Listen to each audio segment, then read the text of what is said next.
Hi అండి, welcome to my channel. ఒక్క కూరగాయ కట్ చేయకుండా ఇంట్లో కూరగాయలు ఏమీ లేనప్పుడు ఒక్కసారి ఇలా ట్రై చేయండి.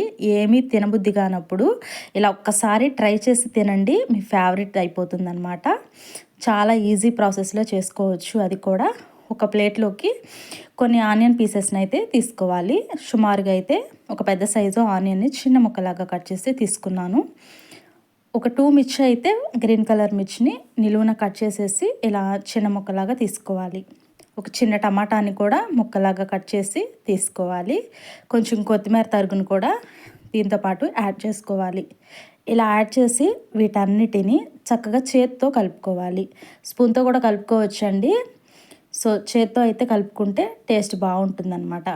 ఇందులోకి ఒక 1/2 టేబుల్ స్పూన్ సాల్టు, ఒక 1/4 టేబుల్ స్పూన్ దాకా పసుపు, ఒక 1/2 టేబుల్ స్పూన్ దాకా కారం ఇలా తీసుకుని వీటన్నిటిని చాలా సింపుల్గా చేసేసుకోవచ్చు. అప్పటికప్పుడే ఎక్కడికన్నా ఆఫీస్కి వెళ్ళి ఇంటికి వచ్చినప్పుడు కూర ఏమి చేసుకోలేని పరిస్థితిలో ఉన్నప్పుడు ఒకసారి ఈ విధంగా ట్రై చేయండి.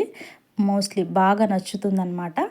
ఎందుకంటే పూర్వం పెద్దవాళ్ళు ఎక్కువగా ఇలాంటి కర్రీస్ చేస్తూ ఉంటారనమాట. వాళ్ళ ఈజీగా చేసుకోవచ్చు. ఇలా పచ్చి కూరగాయలతో తినటం వల్ల హెల్త్కి కూడా చాలా మంచిది.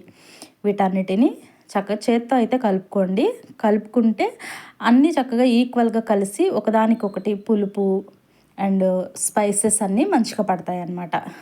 ఇలా కలిపేసుకున్న తర్వాత ఇందులోనికి ఈ కలిపే విధానాన్ని బట్టే వస్తుందండి. రైస్లోనికి కానీ లేదా రోటీలో కానీ చపాతీ ఇలా ప్రిపేర్ చేసుకుని చపాతీల్లోనికి కానీ మిడిల్లో అలా పెట్టేసుకుని తిన్నామంటే హ్యాపీగా ఎంజాయ్ చేస్తూ తినేసేయచ్చు. ఇలా చక్కగా కలుపుకున్న తర్వాత స్టవ్ మీద ఒక ప్యాన్ పెట్టుకుంటున్నాను అనమాట. స్టవ్ మీద ప్యాన్ పెట్టుకుని ఇందులోనికి 1 టేబుల్ స్పూన్ దాకా ఆయిల్ని అయితే వేసుకోవాలి. ఆయిల్ కూడా ఎక్కువ ఏం పట్టదనమాట. ఇది ఆప్షనల్ మాత్రమే. మీరు పచ్చివి మరీ తినటం కొంచెం నచ్చలేదు అనుకుంటే మాత్రమే ఈ విధంగా చేయండి. అలా ముందుగా ప్రిపేర్ చేసిన విధంగా అయినా హ్యాపీగా ఎంజాయ్ చేస్తూ తినేసేయచ్చు. ఇంకా కొంచెం పచ్చివాసన వస్తుంది అంటే ఉప్పు కారం అవి కొంచెం స్మెల్ వస్తున్నాయి అనుకుంటే కనుక ఇలా తిరగమూతలాగా పెట్టుకోవాలన్నమాట. దీనిలోనికి ఒక 1/2 టేబుల్ స్పూన్ జీలకర్ర, ఒక 1/2 టేబుల్ స్పూన్ ఆవాలు, ఒక రెడ్ మిర్చి అయితే ఇరిచి ఈ విధంగా వేసుకున్నాను. వీటన్నిటిని దోరగా ఫ్రై చేసుకున్న తర్వాత ఇందులోనికి ఒక చిటికెడు దాకా ఇంగువనైతే యాడ్ చేసుకుంటున్నాను. ఇంగువ వేసుకోవటం వల్ల మంచి అరుగుదల అవుతుందన్నమాట.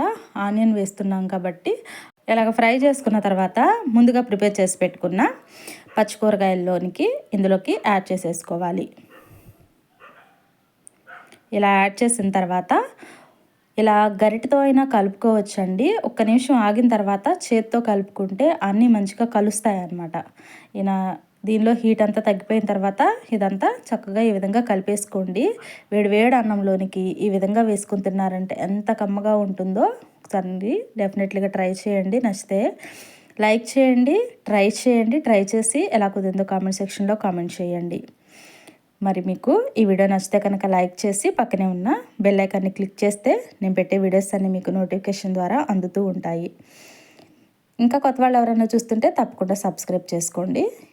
కలర్ఫుల్గా మనకి కూర అయితే రెడీ అయిపోయింది. Thank you for watching. Have a nice day.